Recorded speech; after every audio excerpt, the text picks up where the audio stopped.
All right, so welcome back to a brand new video, Talking Individual Program, Talking About Experience. Just got out of the Uber, and like I said, I was talking about how they engage in talk. Look, you see is that the New York Predator Department all the way down there?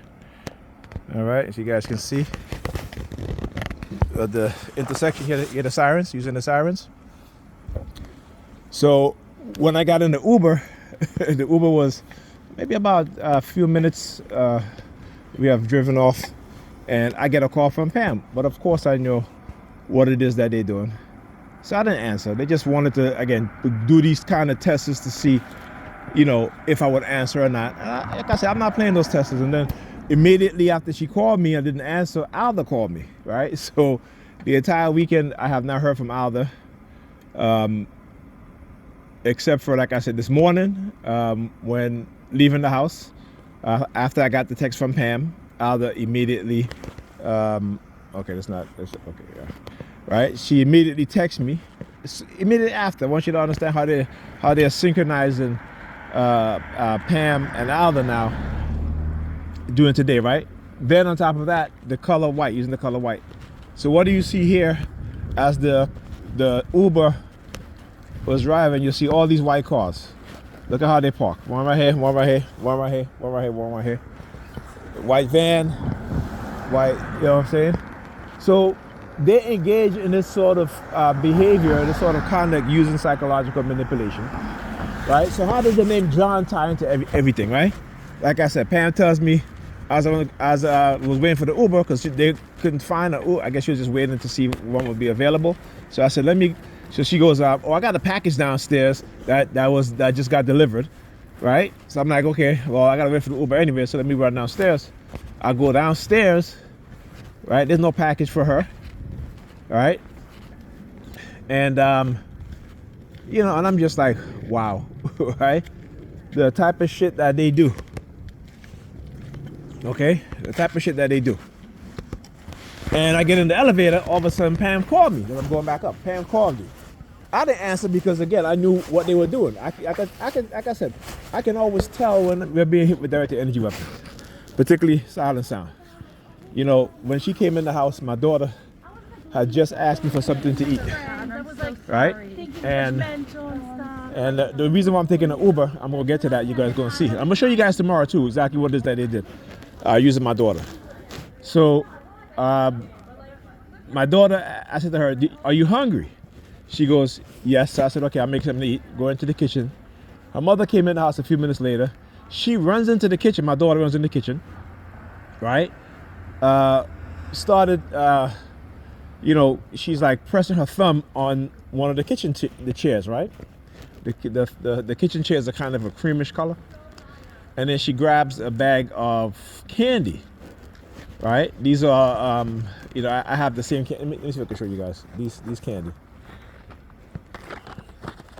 This candy right here is chocolate caramel, right? So she grabs the bag of candy. I said, "What are you doing?" I said, did you not just tell me that you were hungry and I'm making something to eat? So why are you coming in the kitchen grabbing a bag of candy for? Right? So I said to her, go back into the living room, please. Right? Yeah, I said, go back into your Predator apartment. All right, so I'm waiting for the bus now. I'm checking the bus, and the bus says it's going to be there in 33 minutes. The other bus, 60 minutes, or 59, 60 minutes, something like that. And I did a screenshot too, because again, I knew what was happening, knew what was going on. And so my daughter was like, "Daddy, since you got to wait that long for a bus, why don't you let mommy call your Uber?" Right? So I said, "Pam, you hear what she said?" And Pam was like, "I'm not calling you an Uber." So Alyssa was like, "Well, you're going to have to wait for a long time for a bus." So she ended up calling me an Uber. And she's like, "Well, you got to give me half the money for the Uber." I'm like, "I'm not giving you half the money for no damn Uber, okay?" I'm like, "I just bought you a television, right?" I said, "Every month I'm spending $60, $80 a month in household cleaning items for your apartment, okay?" So no, I'm not giving you no damn half the money back. No, come on, I do enough. I don't have to. right? And I really don't. I don't have to, but I do anyway, right? And so she goes, it's going to be $6. No, ain't no Uber costing no damn, half of it ain't no $6. You trying to tell me that Uber from where she lived to here is $12? No, not even. Listen, when I used to take a cab to go from here to her house, right? The cheapest was $15 or $16, something like that, and that was years ago.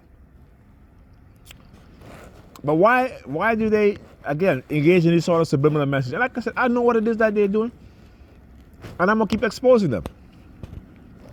The use of silent sound to manipulate, the fact that they surveil us, the fact that they've mapped out every single item in her apartment as well as my apartment. Okay? Using technology that's highly classified. And again, when I talk about this, and they're like, "Oh, are you crazy?" No, I'm not. All right? I'm saying. Like I said, I go downstairs to check the mail, and the name, remember that name John, always going to pop up. Same thing with my brother. When I asked my brother, I said, "Hey, in your targeting, do they use the name John a lot?" And he's like, "Yes." He's like, "That's one of the names that they've conditioned me with, the name John." Is there sirens?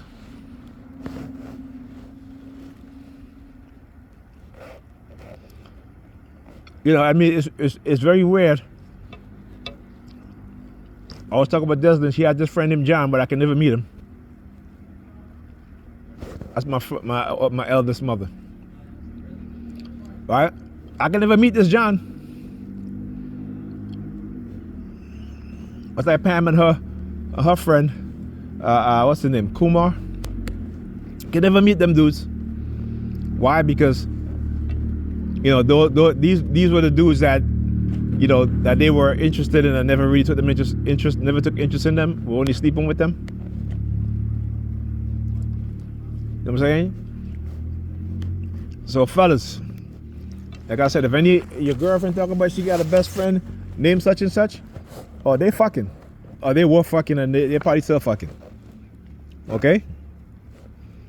That's the dude that has been there for them.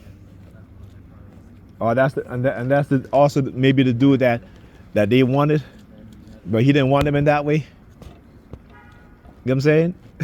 There you go. Thanks for the recognition on that. So we become the fallback guy, and they exert their vindictiveness, their connivingness on us. Like I said, good men and good women. If you don't become conscious of what it is that's happening. You hear the sirens in the background? Yeah. They're going to continue to manipulate you and take advantage of you. So you got to understand that also being good meaning that you put your foot down and you confront them and you call them out on their bullshit. Right? Because you got to protect yourself. All right? Don't be nice. Be good. Anyhow.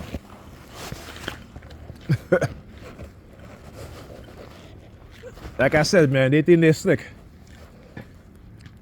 But I study what it is that they're doing, even with the silent sound spread spectrum being used for mind control. I know exactly how they do it. All right, in terms of how they hijack our consciousness. All right, talk to you guys in the next video.